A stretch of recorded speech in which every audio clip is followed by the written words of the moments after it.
ವಿಲ್ಲದ ಬದುಕೆ ಉನ್ಮಾದ ಬೇಡ ನಿನ್ನಲಿ.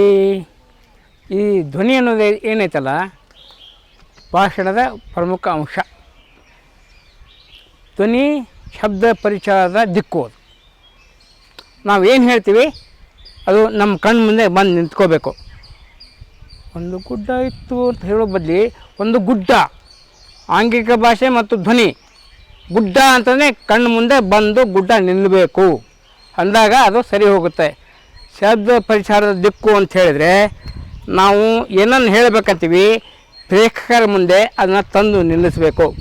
ಮತ್ತು ಸಭೆ ಸಮಾರಂಭಗಳಲ್ಲಿ ಸಾಹಿತ್ಯ ಸಮ್ಮೇಳನಕ್ಕೆ ಹೋಗ್ತೀರಿ, ಅವತ್ತು ಸಾಹಿತ್ಯಿಕ ಭಾಷೆ ಮಾತಾಡಬೇಕು, ಧ್ವನಿ ನಿರ್ವಹಣವಾಗಿರಬೇಕು. ಒಂದು ರಾಜಕೀಯ ಭಾಷಣಕ್ಕೆ ಹೋಗ್ತೀರಿ, ಪ್ರಚೋದನಾಕಾರಿ ಭಾಷಣ ಮಾಡಬೇಕಾಗತ್ತೆ.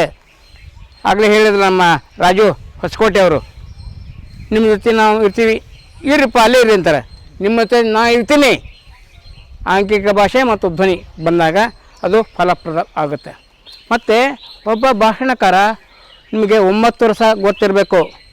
ಕರುಣಾರಸ, ಬೀಭತ್ಸ, ರೌದ್ರ, ಕ್ರೌರ್ಯ, ಕರುಣಾಜನಕ ಇವೆಲ್ಲ ಬರ್ತಾವಲ್ಲ, ನಿಮಗೆಲ್ಲ ಗೊತ್ತಿರಬೇಕು. ಅವಾಗ ಏನಾಗುತ್ತೆ, ನಿಮ್ಮ ಭಾಷಣ ಹೆಚ್ಚು ಎಫೆಕ್ಟಿವ್ ಆಗಿ ಬರಲಿಕ್ಕೆ ಸಾಧ್ಯ ಆಗುತ್ತೆ.